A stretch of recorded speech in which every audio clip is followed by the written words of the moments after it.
आणि रेशन धान्य वाहतुकीच्या कंत्राटात भुजबळांनी टक्केवारी मागितल्याचा दमानी यांनी आरोप केलाय। 4,500 कोटींच्या धान्य वाहतुकीत भुजबळांनी टक्केवारी मागितली असं दमानी म्हणतात। आत्ताच्या घटकेला हा पूर्णच्या पूर्ण 4,500 कोटीचा जो मोठं कॉन्ट्रॅक्ट आहे, ज्याच्यात अफाट प्रमाणात टक्केवारी मागितली जाते भुजबळांकडनं, हे तात्काळ थांबवण्यात यावं। आजच्या कृषी क्षेत्रातील मोठ्या बातम्या, शासनाच्या घोषणा, अनुदानातील बदल, खरेदी धोरणे आणि बाजारभावांमधील हालचाल सर्व काही तुम्ही पाहणार आहात या व्हिडिओच्या माध्यमातून। बारामतीमध्ये दादांचा वारसदार कोण? युगेंद्र, रोहित पवार सक्रिय, पार्थ पवार आणि जय पवार मागे। राजकारणामध्ये नवीन संघर्ष, दादांच्या शैलीमध्ये जनता दरबार, तर दुसरीकडे प्रश्नांवर आक्रमक भूमिका। युवा नेतृत्वामध्ये जनसंपर्क आणि संघटनात्मक ताकद दाखवण्याची चुरस सुरू झाली। सध्या युगेंद्र पवार आणि रोहित पवार हे बारामतीमध्ये अधिक सक्रिय असल्याचं दिसतंय, तर खासदार पार्थ पवार आणि युवा नेते जय पवार हे जनसंपर्कामध्ये तुलनेने पिछाडीवर असल्याची चर्चा रंगू लागली। सिंचन योजनांसाठी केंद्राकडून अंदाजे 6,800 कोटी रुपये मिळण्याची अपेक्षा, मुख्यमंत्री देवेंद्र फडणवीस यांची माहिती। केंद्रीय जलशक्ती मंत्र्यांसोबत सकारात्मक चर्चा। राज्यातील 75% जास्त पूर्ण झालेल्या योजना तसंच 50 ते 75% दरम्यान पूर्ण झालेल्या योजनांना केंद्रातर्फे प्राधान्य दिलं जाणार आहे। प्रफुल्ल पटेल आणि सुनील तटकरे यांना पुन्हा राष्ट्रवादीच्या कार्यकारिणीमध्ये स्थान, केंद्रीय निवडणूक आयोगाला सुधारित यादी पाठवणार, हसन मुश्रीफ यांना संधीची शक्यता। राष्ट्रीय कार्याध्यक्ष म्हणून प्रफुल्ल पटेल आणि प्रदेशाध्यक्ष म्हणून खासदार सुनील तटकरे यांना पुन्हा स्थान दिलं जाणार असल्याची चर्चा सुरू आहे। तर नव्या कार्यकारिणीमध्ये नवाब मलिक यांची मुलगी सना मलिक यांच्याऐवजी हसन मुश्रीफ यांना स्थान मिळण्याची शक्यता आहे। राज्यांतर्गत नदीजोड प्रकल्पांना प्राधान्य, प्रकल्प पूर्ण झाल्यानंतर राज्यातील 52% दुष्काळग्रस्त भाग दुष्काळमुक्त होईल, मुख्यमंत्र्यांची ग्वाही। जात पडताळणी प्रक्रिया होणार डिजिटल, सामाजिक न्याय विभाग आणि TCS बरोबर झालाय करार, पडताळणी प्रक्रियेमध्ये गती मानता येणार। यासाठी टाटा कन्सल्टन्सी सर्व्हिसेस या कंपनीबरोबर 25 कोटी रुपयांचा करार केला असून पुढील काळामध्ये जात पडताळणी प्रमाणपत्र प्रक्रियेमध्ये गतिमानतेसह पारदर्शकता देखील येणार आहे। मुख्यमंत्री सांभाळणार, राज्याच्या तिजोरीच्या चाव्या, राष्ट्रवादीला अर्थ खाते देण्याचा कोणताही विचार नाही। अजित पवार यांच्या निधनानंतर अर्थ खातं सांभाळणारा कोणताही नेता सध्या राष्ट्रवादी काँग्रेसमध्ये नसल्याची जाणीव असल्यामुळे या संदर्भात कोणत्याही प्रकारची हालचाल सुरू झालेली नाही। PDS होणार हायटेक, डीलरचं कमिशन वाढणार, रेशन व्यवस्थेवर केंद्रातील नरेंद्र मोदी सरकारने खेळलाय मोठा डाव। मंत्रिमंडळाच्या या निर्णयामुळे आता रेशन दुकानदारांचं कमिशन वाढवलं जाईल आणि यासोबतच केंद्र सरकार राज्यांना आंतरराज्य वाहतूक, मालाची चढउतार आणि हाताळणीचा संपूर्ण खर्च देणार आहे आणि यामुळे दुकानदारांना आर्थिक स्थैर्य मिळेल आणि ते लाभार्थ्यांपर्यंत वेळेवर रेशन पोहोचू शकतील असा सरकारचा विश्वास आहे। 1.5 TMC नव्या बोरखेड धरणाला तीव्र विरोध, भूसंपादन मोबदल्या प्रकरणाबद्दल संभ्रम, दमणगंगा, वैतरणा आणि गोदावरी प्रकल्प रखडणार।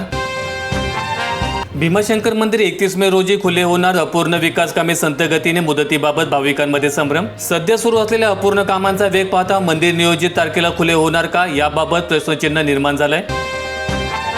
कांदा प्रश्नावर 10 दिवसांमध्ये निर्णय, केंद्राचे राज्याला आवाहन, शेतकऱ्यांच्या प्रश्नावर अनुकूल निर्णय घेणार, मुख्यमंत्र्यांची ग्वाही। शेतकऱ्यांकडून थेट कांदा खरेदी, शेतीमालाचे ग्रेडिंग, कांदा बियाण्यांवरती भार या विषयांवर सकारात्मक चर्चेमुळे राज्यातील शेतकऱ्यांना मोठा दिलासा मिळणार आहे।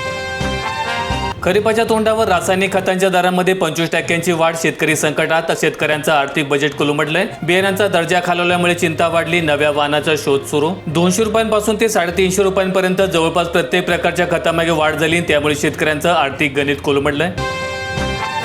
मांजरा प्रकल्पावरील उजव्या कालव्याला प्रेशरचा ब्रेक, पाणी उपशामुळे शेवटचे शेतकरी तहानलेलेच, कालवा 78 किलोमीटर अंतराचा, पाणी केवळ 60 ते 62 किलोमीटर पर्यंत, शेतकऱ्यांची मोठ्या प्रमाणात अडचण। कालव्याच्या सुरुवातीच्या भागातच मोटरींद्वारे पाण्याचा प्रचंड प्रमाणात उपसा केला जातो, धरणात मुबलक पाणी साठा असतो तेव्हा पाण्याच्या दाबाने पाणी पुढे निघून जातं, परंतु आता धरणामध्ये पाणी कमी झाल्यामुळे वरून येणारा दाब पूर्णपणे घटलाय। महा ऑनलाईन पोर्टलचा बोजवारा, सर्व ठप्प, केंद्र चालक हैराण, शालेय प्रवेशासाठी विद्यार्थी आणि पालकांची धावपळ। सौर कृषी पंपाचा लाभ घेण्यासाठी अमरावती जिल्हा आघाडीवर, मागेल त्याला सौर कृषी पंप, अचलपूर तालुक्यात सर्वाधिक लाभार्थी।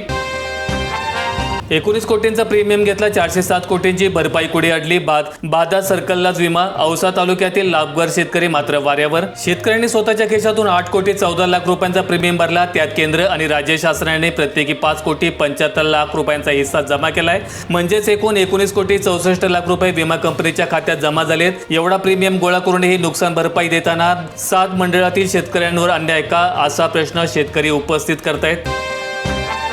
महागाईचा फटका उज्ज्वला सोडून महिला पुन्हा चुलीकडे, तीव्र टंचाई ठरली कारणीभूत, चूलमुक्त भारताचे स्वप्न हवेत विरले. इराण मानला नाही तर त्याचे काम तमाम करू, ट्रम्प यांचा इशारा, होर्मुझ सामुद्रधनीवरून कठोर भूमिका कायम.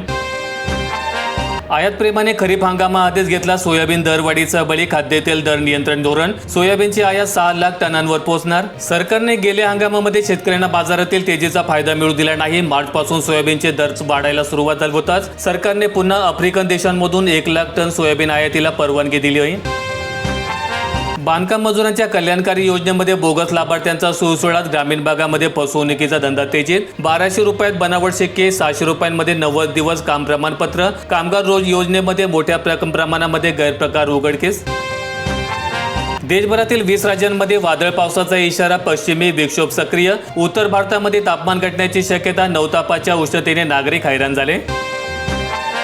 ITI मध्ये आता AI, ड्रोन आणि सोलरसह नवीन ट्रेंड शिकता येणार. ग्रामीणसह शहरी भागातील विद्यार्थ्यांना समान संधी उपलब्ध करून देण्याचा शासनाचा उद्देश. ITI प्रवेशासाठी विद्यार्थ्यांची किमान शैक्षणिक पात्रता ट्रेडनुसार 8वी किंवा 10वी उत्तीर्ण असणं आवश्यक आहे. काही विशेष ट्रेडसाठी अतिरिक्त शैक्षणिक अट असू शकते.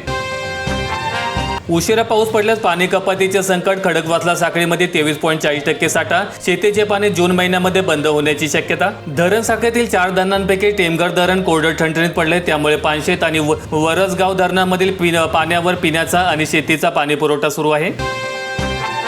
कोट्यावधींच्या योजना कागदावरच, कन्नडकरांना 10 दिवसाआड पाणी, 55,000 नागरिकांच्या घशाला कोरड. नगरोत्थान काम 17 महिन्यांपासून रखडल्यामुळे नागरिकांमध्ये संताप. यवतमाळ जिल्ह्यात हदरवाड क्षेत्रामधील मालमत्तांना मिळणार आता प्रॉपर्टी कार्ड, 7/12 उतारा बंद होणार. भूमी अभिलेखांना सिटी सर्व्हे, मालमत्ता हस्तांतरण, मालकी हक्क सुटसुटीत होण्यासाठी महसूलने आदेश काढले. सोलापुरात वर्षभरानंतर प्रथमच कांद्याचा दर पोहोचला 3,000वर, शेतकऱ्यांमध्ये संमिश्र वातावरण. कांद्याचे दर 2 ते 5 रुपये प्रति किलोने वाढले. सोलापूर जिल्ह्यामध्ये बोगस बियाणांचा सुळसुळाट, अक्कलकोट, बार्शी येथे कृषी विभागाची धडक कारवाई. 16 लाखांचं उडदाचं बियाणं जप्त, शेतकऱ्यांची मोठ्या प्रमाणात फसगत. आंबेगाव तालुक्यातील मंचर कृषी उत्पन्न बाजार समितीमध्ये दर घसरल्यामुळे कांदा लिलाव बंद, किमान दर द्यावा. शेतकऱ्यांकडून कांदा प्रश्नावर आंदोलनाचा इशारा.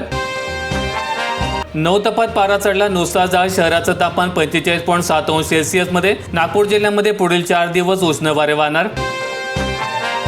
पीक पाहणीतील अडचणी दूर होणार, प्रत्येक गावामध्ये पीक पेरा नोंदणीसाठी सहाय्यक नियुक्त. 7/12वर पीक पेराची नोंदणी करताना शेतकऱ्यांना भेडसावणाऱ्या तांत्रिक अडचणी दूर करण्यासाठी शासनाने महत्त्वपूर्ण पाऊल उचललंय. पीक पाहणी ॲपमधील त्रुटी, इंटरनेट समस्या आणि मोबाईल हाताळणीतील अडचणीमुळे अनेक शेतकरी शासकीय योजनांपासून वंचित राहत होते आणि याच पार्श्वभूमीवर आगामी खरीप हंगामापासून प्रत्येक गावामध्ये मानधन तत्वावर पीक पेरा नोंदणी सहाय्यक नियुक्त करण्याची प्रक्रिया निफाड मार्फत करण्यात येते. व्हिडिओ आवडला असेल तर लाईक ठोका, शेअर करा आणि अशा दैनंदिन शेतकरी बातम्या अपडेट्स मिळवण्यासाठी सबस्क्राईब करून बेल आयकॉनचं बटन दाबा.